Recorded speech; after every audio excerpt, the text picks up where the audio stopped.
ज्यादा समय लगा दिया कि उसकी वजह से ममता बनर्जी और बाकी के जो क्षेत्रीय नेता हैं और दल हैं वो बहुत ज्यादा मजबूत हो गए। ममता बनर्जी इतनी मजबूत हो गई कि वो सीधे आपको टारगेट करती हैं, सीधे प्रधानमंत्री को टारगेट करती हैं।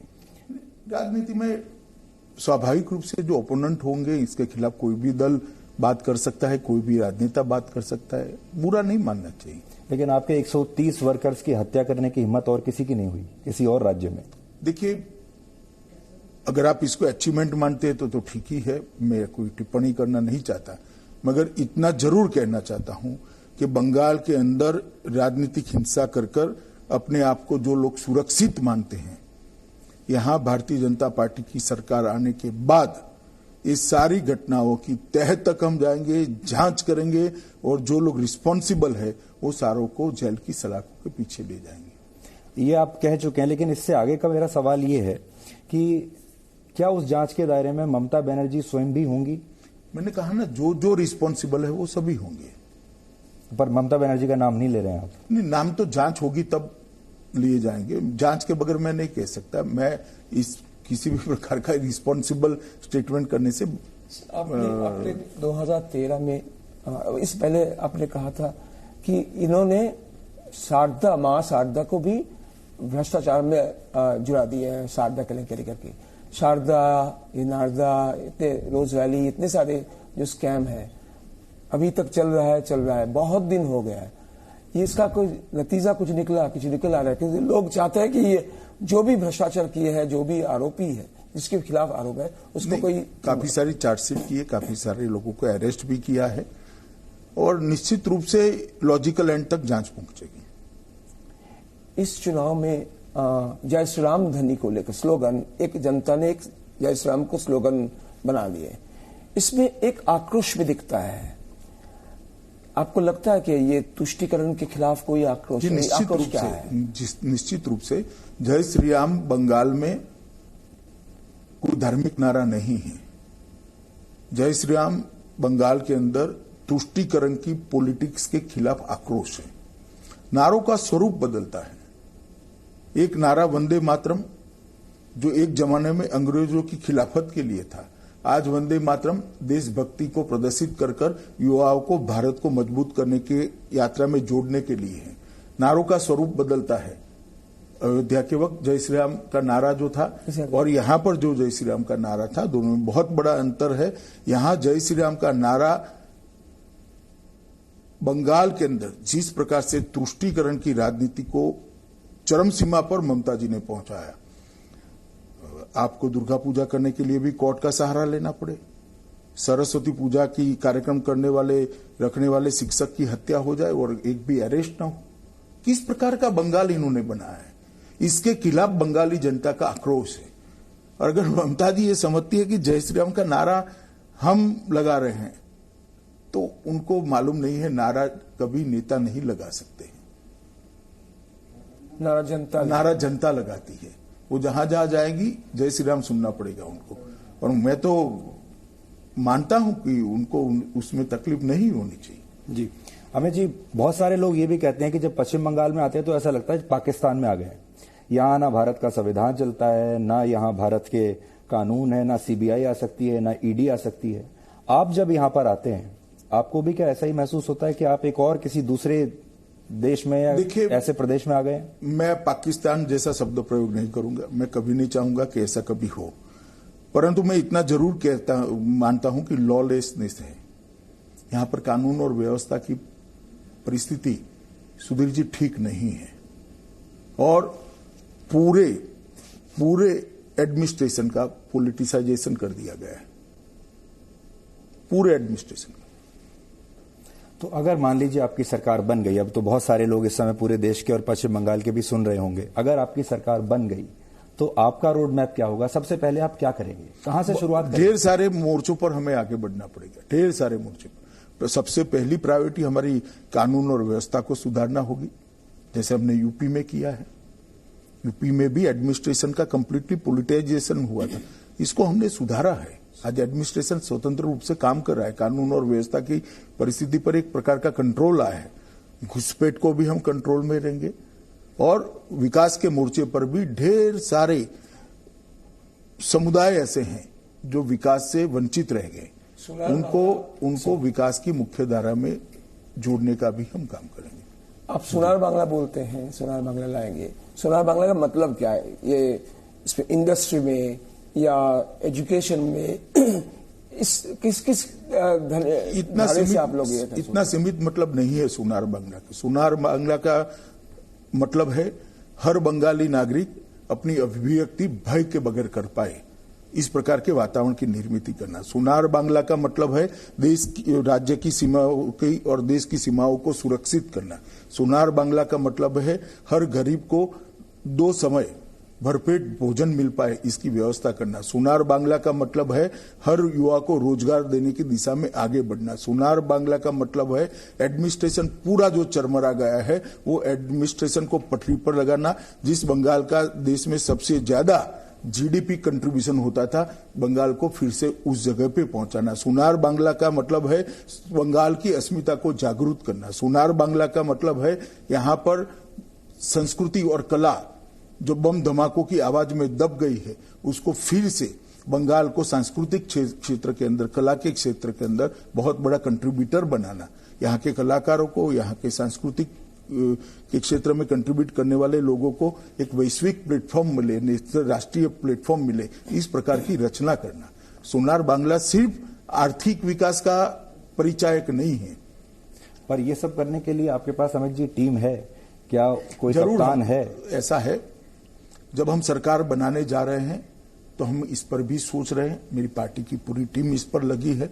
बड़े बड़े लोग जो सरकार अच्छे से चला रहे हैं वो हमारी पार्टी को ज्वाइन कर रहे हैं। सरकार अच्छे से चला सकते हैं, ऐसे लोग भी ज्वाइन कर रहे हैं। जब हमारी सूची आएगी तब देखिएगा, आपको बिना कहे ही मंत्रिमंडल दिखाई पड़ जाएगा। पर मुख्यमंत्री के बारे में आपने सोचा? मुख्यमंत्री के बारे में अभी पार्टी के पार्लियामेंट्री बोर्ड ने कोई निर्णय नहीं किया। आपने कहा भूमिपुत्र होंगे, ये तय हो गया भूमिपुत्र होंगे, लेकिन आप किसी का नाम नहीं बोल रहे हैं, तो जनता ये सोच रहे हैं। तब ये लड़ाई जो हो रहा है ममता बनर्जी एक तरफ है मोदी जी और आप, ये दोनों का लड़ाई। ये तृणमूल कांग्रेस का अपप्रचार है, जिससे आप जैसे एडिटर भी क्लियर नहीं कर रहे हैं। आप मुझे बताओ भला, जहां बंगाल में मेरा वोट ही नहीं है, मैं कहां से मुख्यमंत्री बन सकता हूं? नहीं, अब तो मुख्यमंत्री नहीं बनेंगे। तो फिर लड़ाई हमारे बीच में कैसे होगी? किसी बंगाली और इनके बीच में ही होगी। मुख्यमंत्री तो बंगाली ही बनेगा। क्या मतलब है लोकल का? क्या ऐसे बंगाल की रचना ममता दीदी करना चाहती है जहां देश से कोई आ ही ना पाए? तो फिर सुभाष बाबू कैसे अखिल भारतीय अध्यक्ष बनते कांग्रेस पार्टी के? जनगण मन और वंदे मातरम को पूरा देश क्यों स्वीकार करता? देश की कोई कल्पना है या नहीं है? बाहरी मैं 25 बार कह चुका हूं, यहां का मुख्यमंत्री बंगाल में जन्मा हुआ, बंगाल में पड़ा हुआ, यहां का भूमिपुत्र ही बनेगा। और ममता दी अगर चाहती है कि इसमें से बहुत बड़ा भेद खड़ा कर देगी, तो वो बंगालियों को जानती नहीं। चलिए, अच्छा है, तो आज आपने स्पष्ट कर दिया कि मुख्यमंत्री कैसा होगा और उसके जो पैरामीटर्स हैं वो कैसे होंगे। आपको ऐसा भी लगता है अमित जी कि ये जो चुनाव है ये प्रचार का नहीं है, ये दुष्प्रचार का चुनाव बन गया है? ना, ऐसा नहीं है। ये चुनाव लोगों की आकांक्षा का चुनाव है, ये चुनाव लोगों के आक्रोश का चुनाव है, और ये चुनाव लोगों के मन में जो परिवर्तन की इच्छा पड़ी है इसका चुनाव है। ना ये प्रचार का है ना दुष्प्रचार का है। आप परिणाम देख लीजिएगा। प्रचार और दुष्प्रचार से कुछ नहीं होता साहब। जनता मन में जो तय कर बैठी है वो अभी इसकी अभिव्यक्ति मत के अंदर होगी। और जी, सरकार तृणमूल कांग्रेस की ऑलरेडी जा चुकी है। सरकारें जनता के हृदय में जीती है, सरकारें जनता के मन में जीती है। ये अभी जो सरकार बंगाल में है वो अपना कॉन्स्टिट्यूशनल आयुष्य पूरा कर रही है, संवैधानिक आयुष्य पूरा कर रही है, क्योंकि 5 साल का एक संविधान ने मौका दिया होता है। बाकी जनमानस के अंदर जो बात करें तो सरकार चली जा चुकी, कब की चली जा चुकी। पर आपने तो बहुत चुनाव लड़े हैं पूरे देश भर में, ऐसा जो टॉक्सिक जहरीला माहौल है वो और कहीं इससे पहले देखने को नहीं मिला। आप अलग किसी भी राज्य की तुलना आप कर लीजिए, या तो आपको यहां मिलेगा या फिर आपको केरल में मिलेगा। देखिए, यहां लंबे समय तक कम्युनिस्टों की शासन रहा, इसके कारण बंगाल की राजनीति में एक हिंसा की संस्कृति आई है जो बंगाल की संस्कृति हो नहीं सकती। मगर मुझे भरोसा है कि इस बार जो परिवर्तन होगा, इसके बाद हिंसा की राजनीति में हिंसा की जो संस्कृति, राजनीतिक हिंसा की संस्कृति, इनका हम पूर्ण तरीके से उन्मूलन कर पाएंगे। इस चुनाव में हिंसा की कोई आशंका है? मुझे लगता है जनता का भारतीय जनता पार्टी के साथ जुड़ाव इतनी बड़ी मात्रा में होगा, इतनी बड़ी मात्रा में जनाक्रोश है, इतनी बड़ी मात्रा में परिवर्तन की आकांक्षा है कि गुंडे भी डरेंगे हिंसा करते हुए। लेकिन गुंडे आ चुके हैं चुनाव प्रचार में। नहीं, वो तो है ही, विद्यमान ही है, लाने की जरूरत नहीं है। आप लास्ट चुनाव के, पंचायत चुनाव के चुनाव को उठाकर देख लीजिए, लोग अपना वोट नहीं डाल सकते। हाईकोर्ट ने व्हाट्सएप पर पर्चा डालने की परमिशन देनी पड़ती है। क्या जवाब है ममता दीदी के साथ?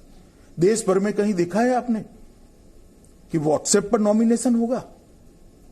नॉमिनेशन सेंटर पर कोई पर्चा डालने के लिए नहीं जा पाएगा? क्या जवाब है उनके पास? कोई जवाब नहीं है। और वो क्या मानती है कि बंगाल की जनता ये सब नहीं समझती? ममता दी विकल्प नहीं था, अब भारतीय जनता पार्टी विकल्प बन चुकी है। हमने ये भी देखा कि आपके जितने जो नेता बाहर से आ रहे हैं यहाँ, या यहाँ के भी जो बीजेपी के नेता हैं, उन सब की सुरक्षा आपको बढ़ानी पड़ी। तो इतनी सुरक्षा के बीच में चुनाव प्रचार या चुनाव लड़ना, ये आपकी ताकत को लिमिट नहीं करता? ये शुरुआत है। जैसे ही जैसे चुनाव आगे बढ़ेगा, सुरक्षा तृणमूल कांग्रेस के गुंडों को लेनी पड़ेगी, मेरी बात याद रखना। आपने जो वाम दल हैं और उनके जो बुद्धिजीवी हैं, उनका जो टेस्ट है वो आपने दिल्ली में देख लिया। किसान आंदोलन में किस तरीके की जो मशीनरी है वो काम करती है। आपका क्या ऐसा मानना है कि किसान आंदोलन का असर यहां भी पड़ेगा पश्चिम बंगाल में?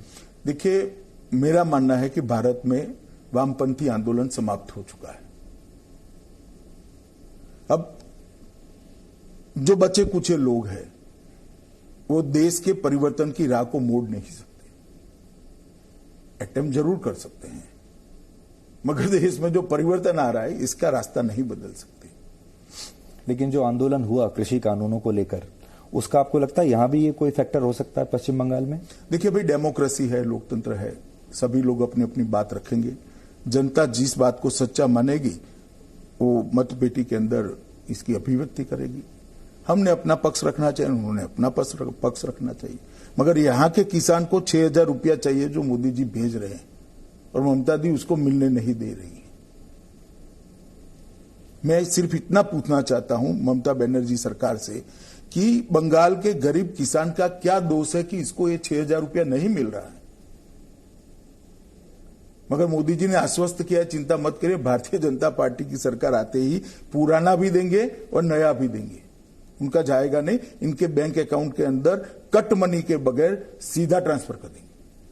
आपने ये भी कहा कि अगर आपकी सरकार आई तो सीएए आप बहुत जल्दी लागू कर देंगे। सीए का सरकार से कोई लेन देन नहीं है।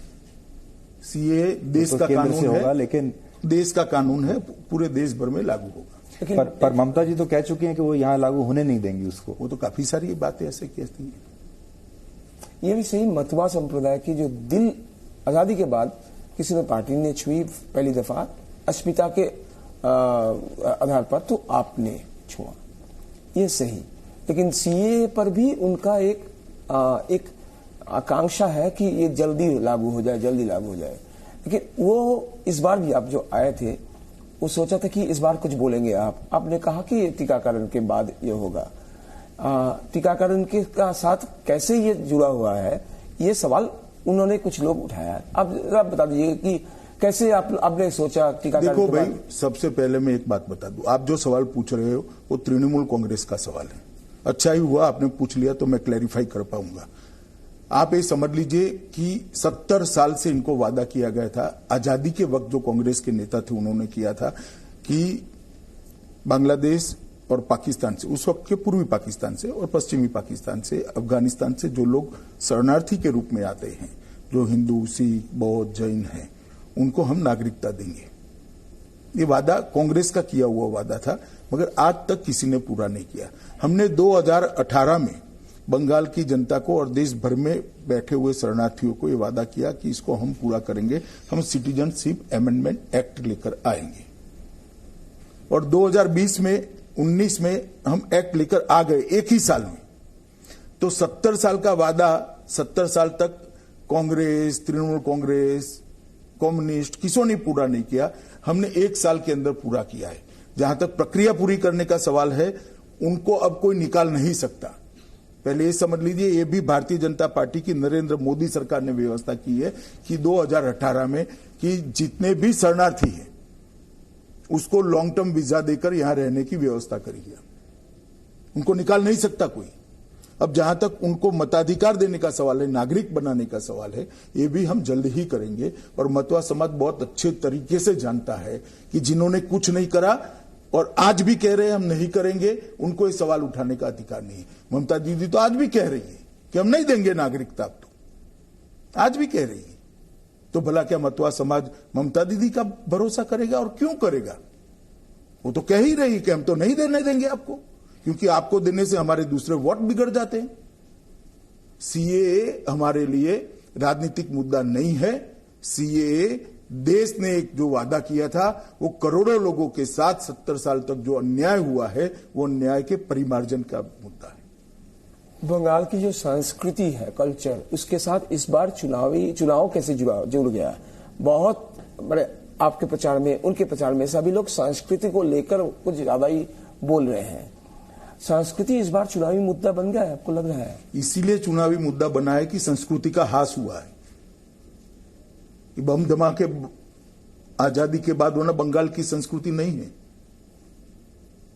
ये चुनावी हिंसा बंगाल की संस्कृति नहीं थी।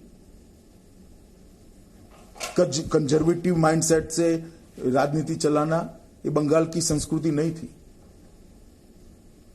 परिवारवाद चलाना बंगाल की संस्कृति नहीं थी।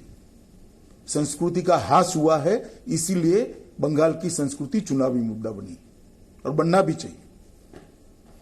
अमित जी, आपने बहुत सारे ऐसे लोगों को, नेताओं को लिया अभी बीजेपी में जो कि ममता बनर्जी के बहुत करीबी थे, तो उन्होंने उनके स्टाइल को अच्छी तरह से जाना है। तो क्या आप अब ममता बनर्जी की पूरी स्ट्रैटेजी को डीकोड कर चुके हैं? आपको तो वैसे भी चाणक्य कहा जाता है कि आप डीकोड करते हैं कि सामने वाले की रणनीति क्या है। सुधीर भाई, आप मेरी बात मानकर चलिएगा, कुछ डीकोड करने जैसा नहीं है। बंगाल की जनता ने सारा डीकोड कर चुकी है। आप अभी भी मानकर चलिएगा, ये सरकार बंगाल की जनता के जनमानस से निकल चुकी है। एक संवैधानिक प्रक्रिया बाकी है। तो दूसरा, उसी को मैं घुमाकर पूछता हूं, is Mamata Banerjee over hyped in national politics also and here also? Mamata Banerjee का जो रुतबा दिल्ली में भी आपको देखने को मिलता है, कुछ भी कह देती है तो राष्ट्रीय मीडिया में भी छपता है, तो आज आप इनडायरेक्टली ये कह रहे हैं कि ओवर हाइप्ड है? ना, मैं ये नहीं कहता। वो 2 बार इस राज्य की, इतने बड़े राज्य की मुख्यमंत्री बनी है, बड़ी नेत्री है, इसमें मेरे मन में कोई दुविधा नहीं है। मगर वो विफल हो चुकी है और उसकी विफलता को बंगाल की जनता जान चुकी है। इतना ही मेरा कहना है। 2016 में ममता दीदी के राजनीतिक कद को मैं नकारना नहीं चाहता। 2016 में 10%, फिर 19 में आपका सीधे 40% और 19 में 3% का आपका अंतर बचा था वोट शेयर में। अब ये जो 3% है, आपको लगता है ये 3 और 5-6% के हेरफेर में होगा, या इस बार बहुत बड़ा जंप लेंगे आप, जैसे 19 में? देखिए, 19 में जब हम कहते थे कि हम 20 सीट जीतेंगे, तब बंगाल की जनता के मन में आशंका थी कि भारतीय जनता पार्टी गुंडों का क्या करेगी, वोट होगा या नहीं होगा। सबके मन में थी आशंका, मेरे कार्यकर्ताओं के मन में भी थोड़ी बहुत थी। परंतु अब वो आशंका नहीं रही है, क्योंकि एक बार 18 सीट आती है तो यहां बहुमत हो ही सकता है। अब बंगाल की जनता जान चुकी है, इसलिए परिवर्तन के लिए बंगाल की जनता भी मनोयोग से भारतीय जनता पार्टी की परिवर्तन यात्रा के साथ जुड़ी है। मोदी जी के जो एफर्मेटिव प्रयास है, इसके साथ चट्टान की तरह बंगाल की जनता खड़ी रही। मोदी जी भी काफी इंटरेस्ट ले रहे हैं अभी पश्चिम बंगाल में, और बहुत सारे लोग तो ये भी कहते हैं कि आजकल जो उनका लुक है वो भी रविंद्रनाथ टैगोर जैसा बन रहा है। बहुत सारे लोगों का ये कहना है कि शायद पश्चिम बंगाल के चुनाव के लिए ऐसा ये लुक आ रहा है। देखिए, लुक को आप छोड़ दीजिए। मोदी जी ने बंगाल की चुनाव के अंदर, मोदी जी हमारा सबसे बड़ा चेहरा है देश भर में, हमारे सर्वोच्च नेता हैं, और बंगाल की जिस प्रकार की परिस्थिति है मोदी जी छोड़िए, कोई भी प्रधानमंत्री को चिंता होना बड़ा स्वाभाविक है कि बंगाल की चिंता सिर्फ बंगाल की नहीं है, देश की सीमाएं बंगाल के पास है, कई सारे देश बंगाल को सटे हुए हैं, नॉर्थ ईस्ट की एंट्री बंगाल से है, तो स्वाभाविक रूप से चिंता का विषय है। आप तो होम मिनिस्टर हैं, आप होम मिनिस्टर रहते हुए जब यहाँ आप आते हैं तो आपको कुछ एक फीलिंग ऑफ हेल्पलेसनेस, असहाय जैसा लगता है कि अगर सब कुछ आपके हाथ में होता तो बहुत चीजें, राष्ट्रीय सुरक्षा को लेकर भी बहुत चीजें बदल सकती थी।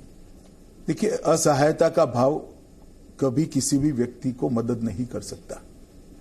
परिस्थिति के सामने लड़कर उसको बदलना ही इसका जवाब हो सकता है, जो हम कर रहे हैं। इस बार चुनाव में ट्रायंगुलर फाइट होगा या बाइपोलर लग रहा है?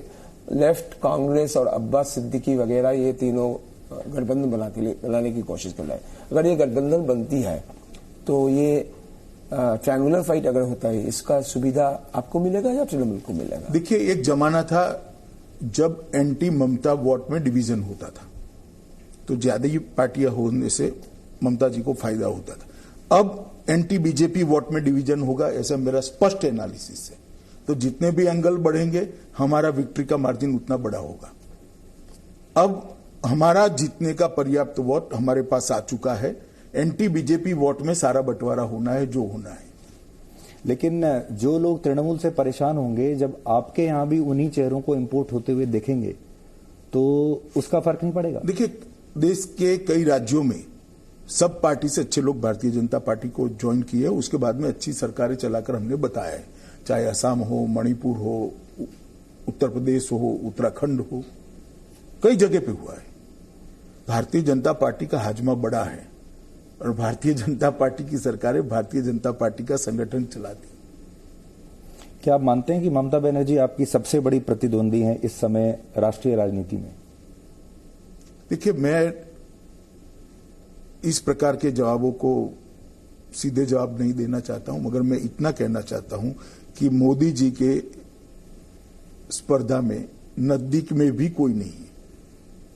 लेकिन दूर दूर में भी नहीं, बहुत सारे हैं, दिल्ली से लेकर समंदर तक। और एक बार अगर ममता हारी तो आपको लगता है कि देश में जो विपक्ष के खेमे में जो माहौल है उसमें भी परिवर्तन आएगा? मतलब परिवर्तन दो जगह आएगा। देखिए, माहौल तो आइवरी टावर में अगर किसी को जीना है तो हमें कोई आपत्ति नहीं है। देश भर में जितने चुनाव हुए सबके सब भारतीय जनता पार्टी जीत रही। माहौल किस चीज का है? कोई एक नेता विपक्ष का नहीं है, इसका माहौल है क्या? सरकारें उनकी कम होती जा रही है, इसका माहौल है क्या? जनता लगातार मोदी जी को स्वीकृति दे रही है, इसका माहौल किस चीज का है? अगर आइवरी टावर में किसी ने जीना ही है तो कौन रोक सकता है भाई उसको? इस बार चुनाव में माइनॉरिटी वर्सेस मेजॉरिटी ऐसे चुनाव देखिए, Bharatiya Janata party minority majority की राजनीति में नहीं मानती है। हम संविधान के हिसाब से जाते हैं, वहां नागरिक एक इकाई होती है, माइनॉरिटी मेजॉरिटी कोई इकाई नहीं होती है, सिटीजन इकाई होता है। तो लेकिन 30% यहाँ मुस्लिम वोट है, वो आप करते रहिए, 30% 40%, हमारे लिए 100% बंगाली है जी। लेकिन आपके ऊपर सांप्रदायिकता का आरोप तब भी लगेगा? जरूर लगता है, और ये इंदिरा जी के समय से लगाते हैं, अभी कुछ साल तक लगेगा, उसके बाद में नहीं लगेगा। यहाँ का मीडिया भी, अंजन भी और मैं भी, हम दोनों ही अमित जी आपसे ये जानना चाहते हैं कि आपने खासतौर पर बहुत समय लगाया पश्चिम बंगाल में, और आपका मेरे ख्याल से छठा दौरा होगा ये। नहीं, मैं तो 2017 से लगातार आ रहा हूं। नहीं, अगर हम 2020 से नवंबर से अगर हम देखें तो पांचवा या छठा दौरा आपका जी होगा। जी, बहुत समय आपने लगाया। छठा दौरा है और 14वां दिन है। तो ये कोई खास, ये मिशन आपको जरूरत से ज्यादा खास आपको प्रिय है कि ममता बनर्जी को इस बार हटाना ही है? ममता बनर्जी को हटाने का हमारा एजेंडा ही नहीं है। बंगाल के अंदर सुशासन प्रस्थापित करना हमारा एजेंडा है, और एक सरहदी राज्य है, बहुत बड़ा राज्य है, और मोदी जी की विकास की ट्रेन जो चल पड़ी है इसमें जुड़ता भी नहीं है। हम 5 लाख रुपए का आयुष्मान भारत का कार्ड देना चाहते हैं, वो नहीं लेना चाहती। वो न लेना है तो न ले। बंगाल की गरीब जनता को क्यों रोक रहे हो भाई? 5 लाख तक की सारी स्वास्थ्य की सुविधाएं फ्री ऑफ कॉस्ट मिल रही है, आप क्यों बंगाल के गरीब को इसका फायदा नहीं उठाने देते? हम फार्म की सहायता भेजते हैं, ये सारे उनका कैडर पैसा खा जाती है। हाईकोर्ट ने टिप्पणी करनी पड़ती है कि इसकी सीएजी एक स्पेशल टीम बनाकर जांच करें। हम किसान के लिए 6,000 रुपया भेज रहे हैं, नीचे तक पहुंच नहीं रहा है। मछुआरों का रजिस्ट्रेशन नहीं हो रहा है। 115 योजनाएं हैं केंद्र सरकार की सारी योजना के बीच में सबसे बड़ा रोड़ा तृणमूल कांग्रेस सरकार है। आप तो जब कोविड का समय था, हालांकि अब भी है, तब आप पूरा कोऑर्डिनेट कर रहे थे और आप सारे मुख्यमंत्रियों से मिलते थे। उस समय ममता बनर्जी ने आपको कितना सपोर्ट किया कोविड के टाइम? देखिए, मैं ये सारी चीजें इसलिए कहना नहीं चाहता कि सारे मुख्यमंत्रियों ने मोदी जी के समर्थन में और मोदी जी के साथ रहकर अपने अपने राज्यों की लीडरशिप देकर कोविड की लड़ाई इन टोटो राज्यों की लीडरशिप देकर कोविड की लड़ाई इन टोटो भारत बहुत अच्छे तरीके से लड़ा है। मैं इसमें कोई राजनीतिक केंद्र सरकार आपने कहा पिछले 5 साल में केंद्र सरकार 3,59,00,000 करोड़ रुपया दिए हैं राज्य को, और ये इनका इस्तेमाल नहीं कर पाए। कार्यकर्ताओं के लिए आप शायद हिंदी मेरी समझे नहीं है। हमने तो भेज दिया, इन्होंने भ्रष्टाचार कर घर में ले जाने का काम किया। इसका इस्तेमाल जनता के लिए नहीं हुआ है। उसी की आप जांच कराएंगे? नहीं, जांच तो करप्शन जहां जहां है, बंगाल के ओन फंड का भी करप्शन है, तो इसकी जांच नहीं होनी चाहिए क्या? होनी चाहिए। सेंटर फंड छोड़ो। आखिरी सवाल हम करते हैं अमित जी से, और हमेशा ज्यादातर हमारा चुनाव से पहले यही सवाल रहता है कि आपसे आपका एस्टिमेट पूछें, बीजेपी का भी पूछें, लेकिन आज हम आपसे टीएमसी का भी पूछना चाहते हैं। देखिए, अब कांग्रेस और कम्युनिस्ट कितना मजबूत होते हैं, इस पर टीएमसी का भविष्य निर्भर है। पर कम्युनिस्ट बचे हैं अभी यहां आपके हिसाब से? कांग्रेस और कम्युनिस्ट का कॉम्बिनेशन हुआ है। फुरफुरा शरीफ वाले भी शायद जुड़ रहे हैं, अब्बास सिद्दीकी भी जुड़ रहे हैं, तो कह नहीं सकते कौन नंबर 2 होगा। मतलब आपका सोच है कि तृणमूल कांग्रेस नंबर 3 हो सकती है? नहीं, मैंने ऐसा नहीं कहा, कह नहीं सकते क्या होगा, मगर 2 नंबर के लिए नजदीकी लड़ाई होगी। आपकी कितनी सीटें आ जाएंगी तो you will be a very satisfied man? बस 200 से ज्यादा आएगी। 200? लेकिन आपको लगता है? हाँ, 200 से ज्यादा सीट आएगी तो हमारा परफॉर्मेंस बहुत अच्छा माना जाएगा। बावजूद इसके कि ममता बनर्जी ये कहती हैं कि आपके पास ब्लॉक लेवल पर और गांव में और मोहल्ला लेवल पर अभी कार्यकर्ता नहीं है। ममता जी चुपचाप एक बार ओपन जीप में बैठकर हर जगह से जय श्री राम सुनने को मिलेगा उनको। बस वो उतरकर उनको मारने दौड़, इतना ही दिख रहा है। कई बार हमें लगता है आप उनको इरिटेट करने के लिए और ज्यादा जय श्री राम के नारे लगवाते हैं। देखिए सुधीर जी, कोई नारे को कोई नेता नहीं लगा सकता। अब अंग्रेज वंदे मातरम से चिढ़ते थे, ये जय श्री राम से चिढ़ रही है, मैं क्या कर सकता हूं। अमित जी, बहुत बहुत शुक्रिया हमसे बात करने के लिए। आज हालांकि समय कम था और आपको भी निकलना है, तो हम ज्यादा आपका समय नहीं लेंगे, पर बहुत बहुत शुभकामनाएं। बहुत बहुत धन्यवाद, बहुत बहुत धन्यवाद आपको, और फिर कभी आपके कार्यक्रम में भी आएंगे जी। बहुत बहुत धन्यवाद। Thank you so much. So over to Madhuri please. गृह मंत्री अमित शाह के साथ सीधी बातचीत, जिसमें उन्होंने कहा कि पश्चिम बंगाल से ममता सरकार का जाना तय है और बीजेपी की सरकार आना भी तय है। 200 से ज्यादा सीटें भारत